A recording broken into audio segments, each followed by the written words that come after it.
کرنے والوں نے اہل بیت کے طریقے کو چھوڑ دیا.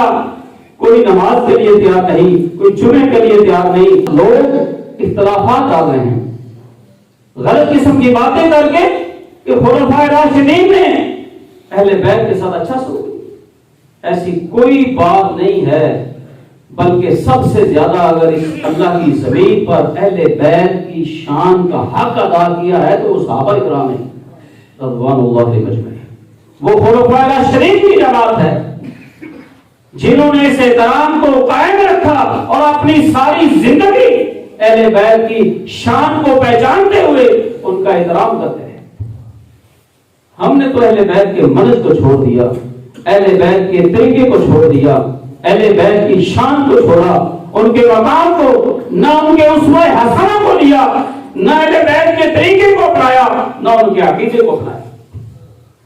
آج ہم تو صرف زبان کی حد تک اہل بیت کے ساتھ محبت کرتے ہیں, جس طرح ہم اللہ کے پیغمبر محمد الرسول اللہ صلی اللہ علیہ وسلم کے ساتھ زبان کی حد تک ہماری محبت ہے. ہم یہ خالی نعرے لگانے والے ہیں کہ جان بھی قربان کرتے ہیں, لیکن ہم نے نہ پیغمبر کی صورت کو اپنایا, نہ پیغمبر کی سیرت کو اپنایا, نہ اللہ کے پیغمبر کے کسی اچھے عمل کو اپنایا. آج سب سے زیادہ مخالفت ہے رسول اللہ صلی اللہ علیہ وسلم کی, تو امت مسلمہ یہی جان قربان کرنے والے لوگ کر رہے ہیں. اسلام کے شعار, اسلام کے طریقے اپنائے تو یہود و نصارہ نے, غیر مسلموں نے اسلام کے مطالعے کے بعد اسلام کو اپنی زندگی میں کلمہ تو نہیں پڑھا, لیکن وہ سارے قانون اپنی زندگی نے اپنا لیے, ان کو لاگو کر لیا کہ خیریت اور خیر اور بھلائی, انصاف انہی طریقوں میں ہے. اور مسلمانوں نے آج وہ سارے طریقے بھلا دیے, صرف ناروں کی حد تک.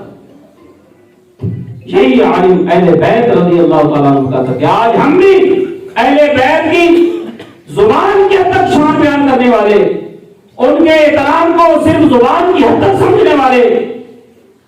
اہل بیت کون تھے؟ اللہ کی قسم, اور راتوں کو رب کے سامنے رونے والے, رات کی تاریکیوں میں اللہ کے سامنے گر کرانے والے, میرے پیغمبر کے تربیت یافتہ, میری نبی کی گود میں کھیلنے والے, اور میرے پیغمبر کے گھر والے. یہ سارے اہل بیت راتوں کو مصلی پہ کھڑا ہو کر رونے والے تھے, اور دن کو مسلمانوں کی مصیبتوں میں کام آنے والے تھے. آج فرض نمازیں بھی بھول گئی, اہل بیت سے پیار کرنے والوں نے آج فرض نمازوں کو چھوڑ دیا. آج اہل بیت سے پیار کرنے والوں نے اہل بیت کے طریقے کو چھوڑ دیا.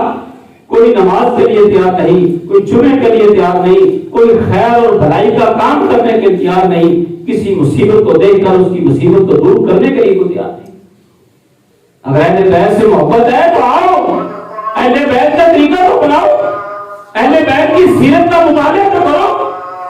میرے پیغمبر نے جن کی تربیت فرمائی تھی وہ ساری دنیا کے لیے نمونہ تھے. میرے نبی کے بعد نبی کی آج دین کے لیے نمونہ تھی اور روشن طریقہ تھا, لیکن آج ہم نے اس کو بھلا دیا ہے, آج ہم نے اس کو چھوڑ دیا ہے. یاد رکھو, یہ صرف زبان کی حد تک اللہ محبت کو قبول نہیں کرتا. اگر کوئی مسلمان سچے دل سے اہل بیت کی محبت چاہتا ہے اور محبت کرتا ہے, اہل بیت کے طریقے کو اپنا لے, اہل بیت کی سیرت کا مطالعہ ہو اور آپ کی سیرت کو اپنایا جائے, ان کے مطابق عمل کیا جائے. یہی محبت کل قیامت کے دن اللہ کی جنت میں ان کے ساتھ کھڑا کر دے. اگر آپ